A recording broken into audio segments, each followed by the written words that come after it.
Jekk nista' nibda billi nagħti ftit rendikont kronoloġiku ta' kif seħħ illi art proprjetà tagħna l-Maltin u l-Awċin imbiegħet bix-xejn u s-servizz tas-saħħa tagħna ingħata lil persuni mhux magħrufa.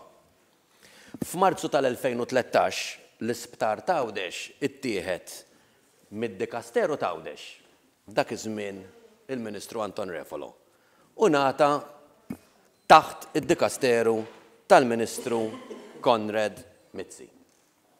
Allura wieħed minnu fih fehm illi minn xi ħaġa illi trid titħaddem jew tingħata għas-servizz tal-Awċin hawnhekk issa rridu nibdew nitħattu fuq negozju, fuq spekulazzjoni u fuq affarijiet li ħajjiġru li ħajkunu trasferiti bil-moħbi, bil-mistur u li ħajitlu il-miljuni kbar ta' euro.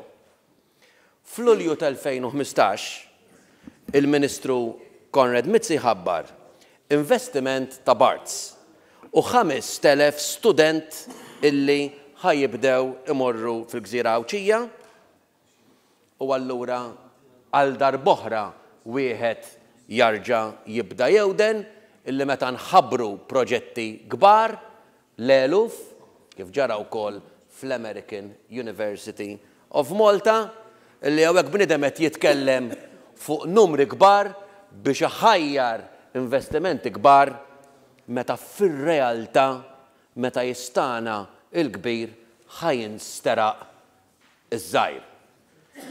Bħala fatt, illum daw l-istudenti kollha mhux il-5,000 ma dawk li ġew qed jużaw klassi fis-sixth form ta' Għawdex. Dawk l-istudenti li ġew fl-aħħar snin. F'Ġunju tal-2016 il-VGH jieħdu f'idejhom l-Isptar St. Luke's, Karen Grek u l-Isptar Ġenerali ta' Għawdex. L-unika sptar ta' Għawdex m'hemmx qatih, wieħed hemm. Dan fil-waqt illi l-unions kienu għadhom ma ffermawx il-collective agreements u allura il-ħaddiema ma kinux jafu sa jiġri minnhom. Sal-lum, sa din il-ġimgħa, sal-weekend li għadda meta tlajt Għawdex, il-ħaddiema illi hemm ma jafux ma' min qegħdin u fejn sejrin. Ma jafux jekk il-paga sa xarejn ilu kienet qed tiġi minn VGH u sal-lum u x'qed tiġi minn xi ħadd ieħor u dan ix-xi ħadd ieħor min hi. L-informazzjoni li għandhom hija skarsa jew mixejn. F'Awwissu tal-2016 issa wasalna għall-Ministru Chris Fearn illi jinawgura uffiċjalment il-helikopter il-ġdid tal-VGH. Ħanħallsu tiegħu da, Sur Speaker, $1 miljun fis-sena. Qabel kien jiswiena xi 200,000 skont l-użu lill-Forzi Armati ta' Malta. Illum dal-helikopter li s'issa għajla jekk qatt intuża ħaj jiswiena 30 miljun. Il-Gvern Malti, il-poplu Malti u Awċi kollu, aħna ħanħallsu 30 miljun għal servizz ta' helikopter anka jekk ma nużawh qatt. Għax il-ħlas hekk ħajsir. Nużawh jew ma nużawhx, ħanħallsu xorta. F'Ottubru tal-2016 il-kuntratt bejn il-Gvern u l-VGH jiġi ippubblikat. Il-kuntratt abjad u iswed, abjad u iswed. Isu zebra crossing dan il-kuntratt. Tipprova tifhem u meta tiġi biex tasar ma ssib xejn. Tipprova taqra imma meta tiġi biex tistudja ma tifhem xejn. Issa nifhmu għalfejn dal-waqt. F'Novembru tal-2016 il-unions tal-ħaddiema fil-qasam tas-saħħa jitolbu lill-PAC biex jinvestigaw il-kuntratt. Il-ħaddiema u l-familji tagħhom sal-lum għadhom ma jafux sa jiġri minnhom. Sal-lum għadhom ma jafux. Ma' min jaħdmu daw? Mal-gvern? Ma' dil-vitals li ħadd ma jaf min hi. Mal-kumpanija l-ġdida? U dil-kumpanija l-ġdida min ħadd tkun? U ħatibqa' hija dejjema jew hi wkoll ħadd tkun tista' lil dal-ħaddiema titrasferihom ma' ħadd ieħor. F'Lulju tal-2017 jiġi żvelat illi l-VGH ser jitħallsu 70 miljun fis-sena. Sa din irridu nipprovaw nifhmu x'inhi għax in-numri diffiċli biex nifhmuhom.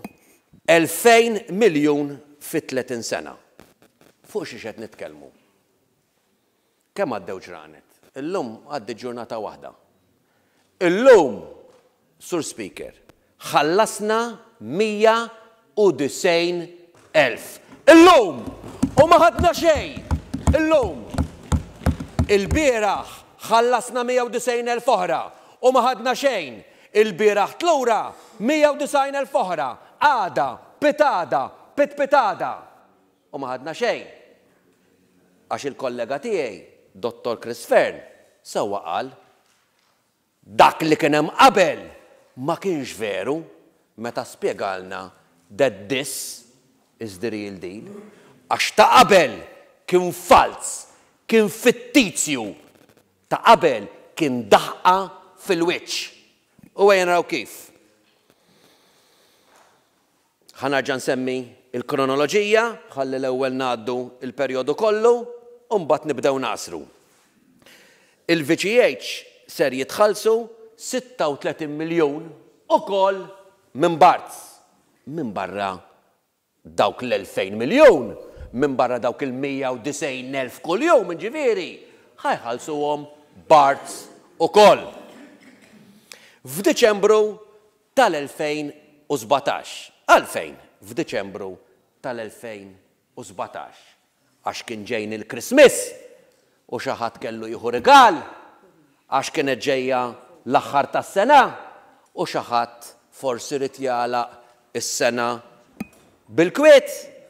10 tiem qabel ma daħlet id-direttiva tal-Unjoni Ewropea kontra l-ħasil tal-flus, il-VGH ibiew l-isptar lil terzi persuni. 10 tiem qabel. Għax jekk stennew il-11 ġurnata, mbagħad konna nkunu nafu min kienet il-vitals, jew min kien hemm waraha il-vitals, jew min kienu n-nies illi ġew ġa pajjiżna u l-gvern taf x'tagħmel? Mela kellna art. Mhux żgħira di. Kellna St. Luke's, kellna Karen Grek, kellna l-Isptar Tawdex u ġejna biex nitrasferuha. U normalment, Sur Speaker, meta bniedem ikollu biċ-ċart, jekk ħajbieħha, ħajdaħħal xi ħaġa tal-flus. Hekk konna ħanamlu, kellna l-art u ħandaħlu xi ħaġa tal-flus. U minflok dil-art bl-equipment kollu li kellha, b'dak kollu li kellha, il-gvern daħħal xi ħaġa tal-flus. Taf kemm daħħal?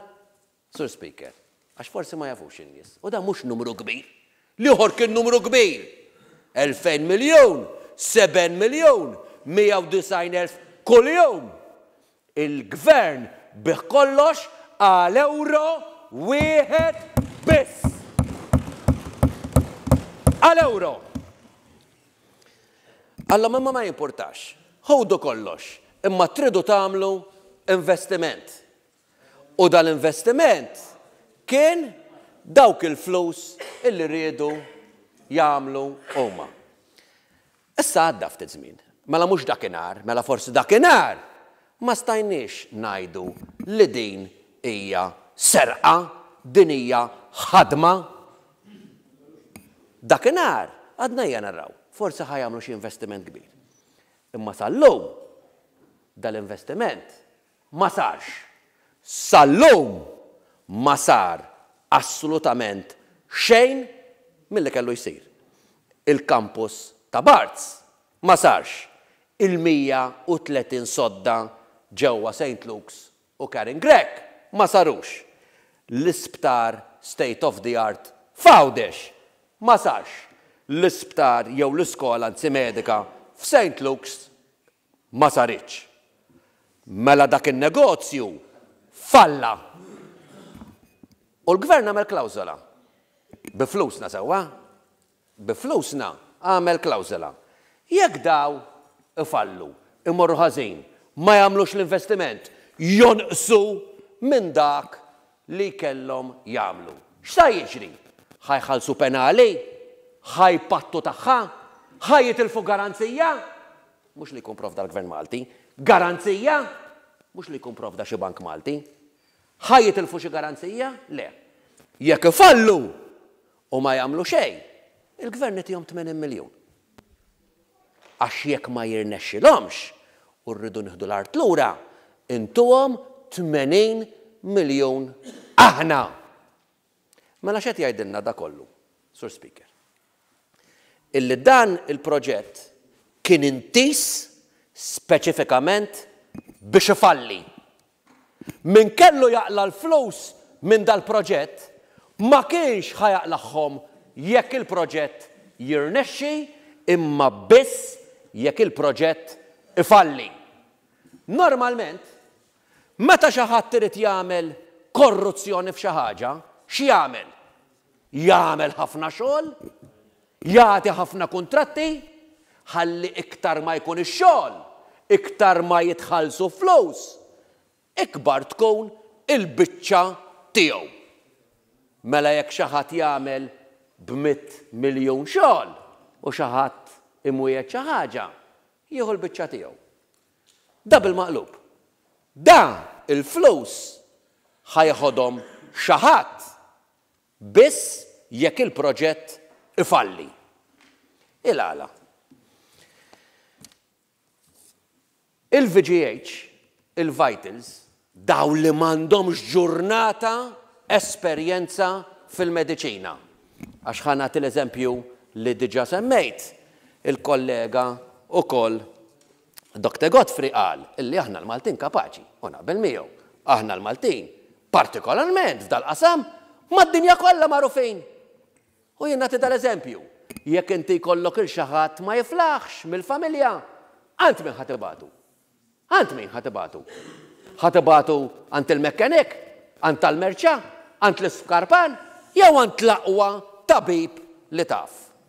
Il-Gvern Malti, l-isptarijiet tagħna taf lil mintom biex imexxihom. Mhux il-aqwa tobba Maltin. Kif semma Dr. Godfrey? Mhux lil xi tobba Maltin, forsi mhux l-aqwa, mhux lil xi tobba barranin. Il-xi ħadd li qatt ma mexxa sptar, qatt ma mexxa imqar klinik, qatt ma mexxa imqar kamra waħda anċi spiżjar biex jara pazjent wieħed. Lil daw tajnihom, daw koġbuna, imma mid-dinja kollha. Daw koġbuna, mela meta għandna università, intu għal xi ħadd li qatt ma mexxa università, kulleġġ, skola jew imqar kindergarten. U meta jkollna 3 sptarijiet, intom il xi ħadd li qatt ma mexxa xejn fis-saħħa. Għalfejn? Għalfejn? Konna nafu li ħajfallu? Ridnihom ifallu? Il-kuntratt kollu sar bl-intiża biss illi jekk ifallu xi ħadd ħajdaħħal il-flus. Fejn qegħdin issa? Il-ħażin sar huwa evidenti u ħanibqgħu sal-aħħar nifs nitolbu ġustizzja dwaru.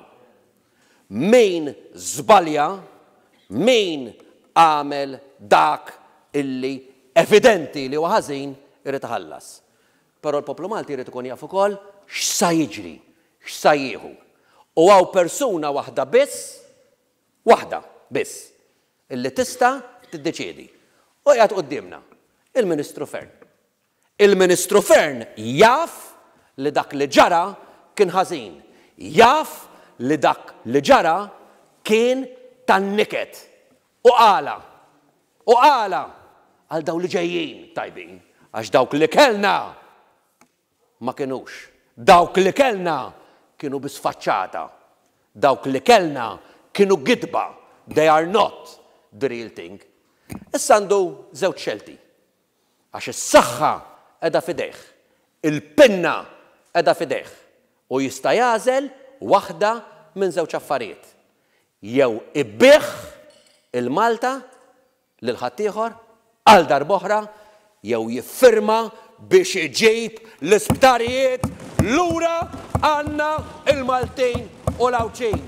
Nemmnu fit-tobba Maltin u Awċin, nemmnu fil-kapaċità tagħna, irridu li jkollna irriedni fidejna, irridu illi nieħdu l-isptarijiet lura u l-Onorevoli Chris Fern b'daqqa